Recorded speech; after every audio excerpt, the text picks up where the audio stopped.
간 마음으로 하느님 말씀을 간직하여 인내로 열매를 맺는 사람들은 행복하여라.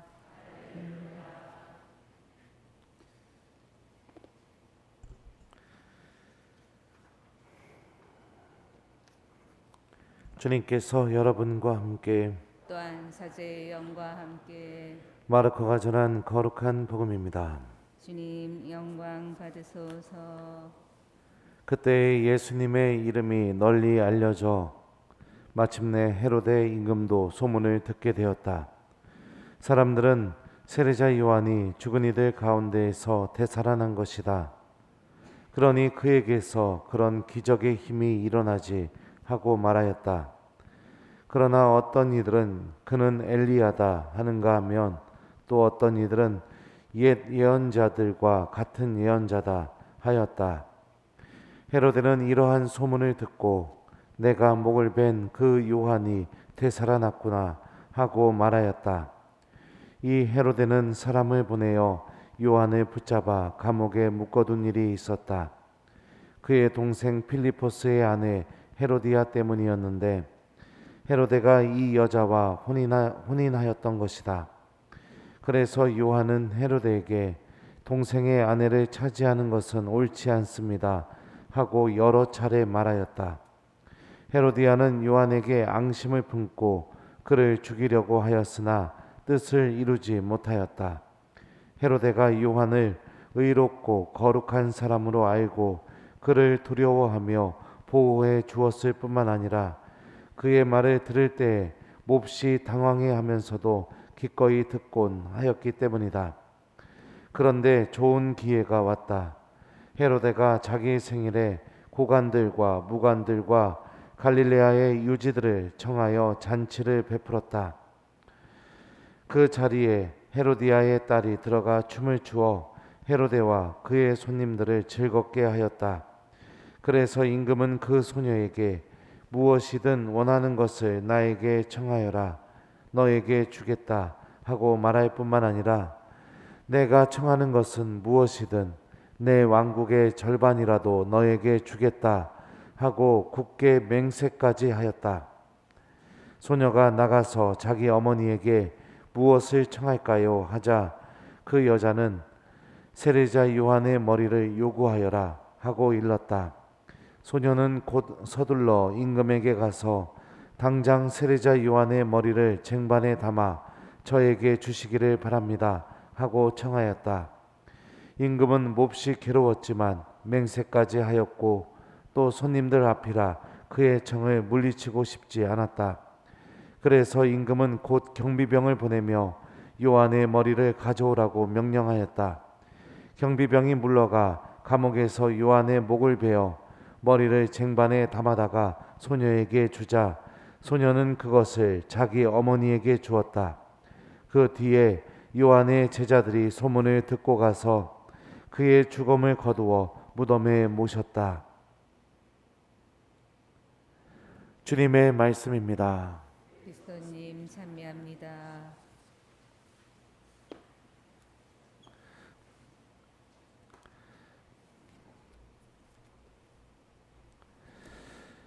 오소서 성령님. 임금은 몹시 괴로웠지만 맹세까지 하였고 손님들 앞이라 그의 청을 물리치고 싶지 않았다. 안녕하세요. 세례자 요한이 오늘 죽게 된 이유, 오늘 복음은 뭐라고 이야기하냐면 바로 헤로데가 사람들 앞에서 체면이 땅에 떨어지지 않기 위해서, 그래서 세례자 요한은 죽게 됩니다. 헤로데는 이처럼 사람들에게 받는 평가, 보여지는 것, 체면, 자존심, 이걸 굉장히 중요하게 여긴 겁니다. 그것 때문에 사람까지 죽였어요. 더군다나 어떤 사람이냐면 단순한 사람이 아니죠.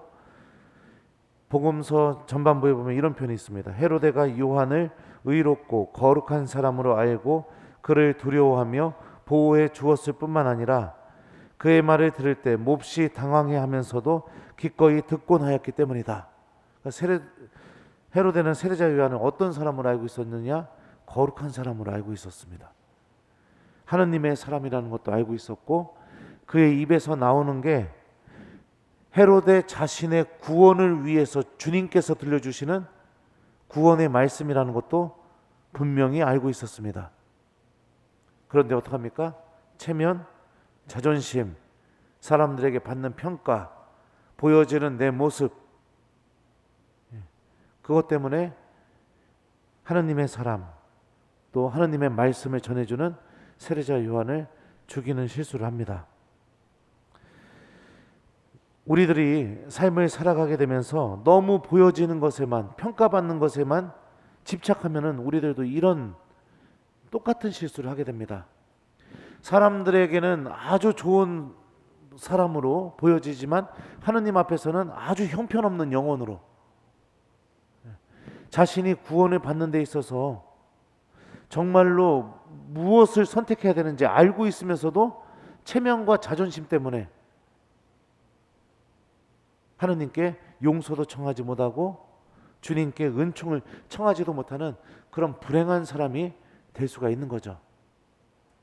그 대표적인 장소가 어디냐면 고해소입니다. 신부님이 나를 어떻게 생각할까? 그 생각 때문에 내가 하느님께 올바로 용서도 못 받습니다. 내 체면, 자존심, 보여지는 모습, 평가. 여러분들, 물론 그런 일은 없겠지만 고해소에서 나의 부끄러운 민낯을 다 드러내는 거, 그 누구한테 창피한 일이에요? 1차적으로 신부님한테 창피한 일이죠. 하지만 생각해 보십시오.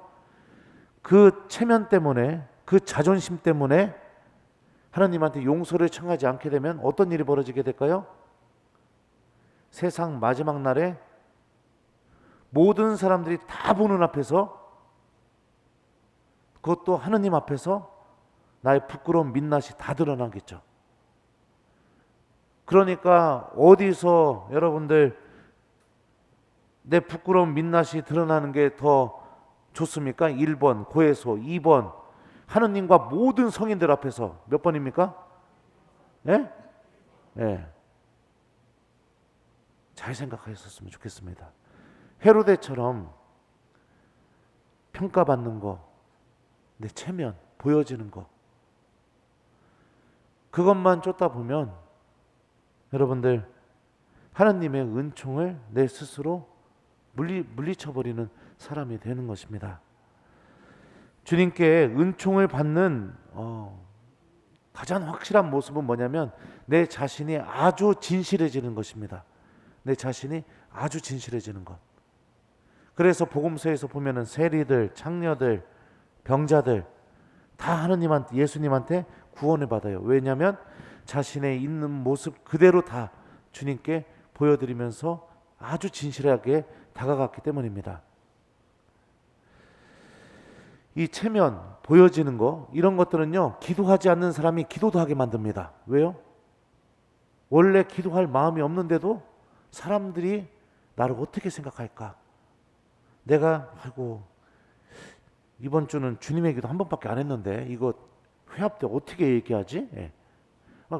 그러면서 기도하지 않는 사람을 기도하게도 만들어요. 그런데 그 기도가 여러분들 하느님에 대한 사랑과 기억 때문에 나오는 기도가 아닌 거죠. 불쌍한 기도를 하고 있는 겁니다. 그리고 체면과 자존심은요, 또 어떻게 하느냐? 내 입에서 거짓된 말이 막 나오게 만듭니다. 자꾸 나를 꾸며요. 그렇게 살아가는 불행한 영혼이 되지 않았으면 좋겠어요. 우리는 하느님을 의식하는 사람들입니다.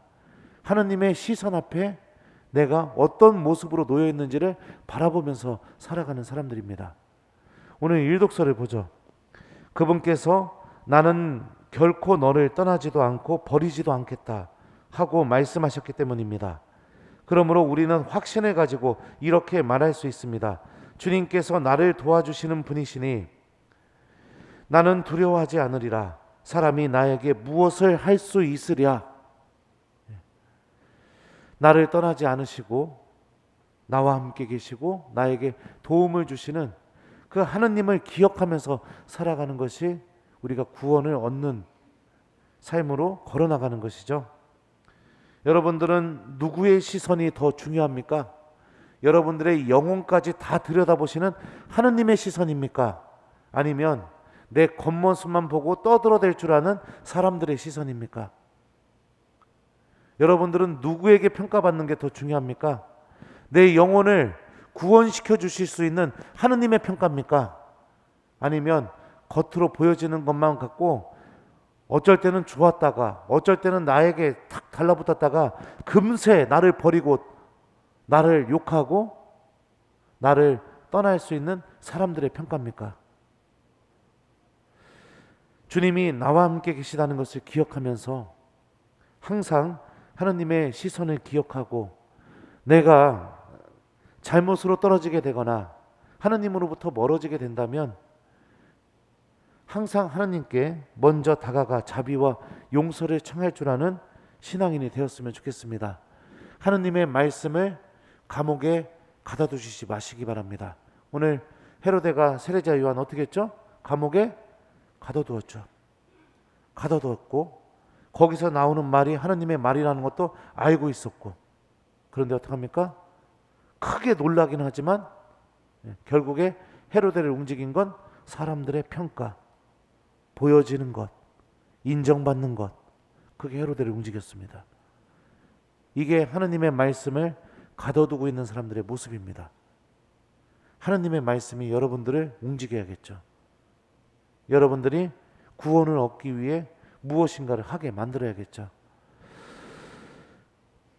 오늘 하루만큼은 사람들의 시선, 평가, 보여지기 위해서 연기하고 연극하고 그런 아주 불행한 삶에서 좀 벗어나는 오늘 하루를 좀 우리가 살아봤으면 좋겠습니다. 곰곰이 내 자신의 모습 좀 들여다보시고 성령께 도움 청하면서요. 그리고 하느님께 정말로 내가 용서를 청할 것이 있다면 고해성사도 좀 준비해보는 하루, 내가 구원을 얻는데 정말로 필요한 은총이 무엇인지 좀 찾아내고 하느님께 그 은총을 좀 청하는 하루, 그리고 주님의 말씀을 잘 실천하면서 하느님의 말씀이 내 마음속 감옥에 갇혀있지 않는 그런 하루를 좀 보내보도록 노력해 보셨으면 좋겠습니다. 사람들에게 평가 좀 못 받아도 괜찮아요. 손가락질 당해도 괜찮아요. 그런 거 중요한 게 아닙니다. 내 영혼이 하느님으로부터 떨어져 나가고 있는 거, 이거를 더 중요하게 여기는 우리 교우들이 되었으면 좋겠습니다. 임금은 몹시 괴로웠지만 맹세까지 하였고 또 손님들 앞이라 그의 청을 물리치고 싶지 않았다. 아멘.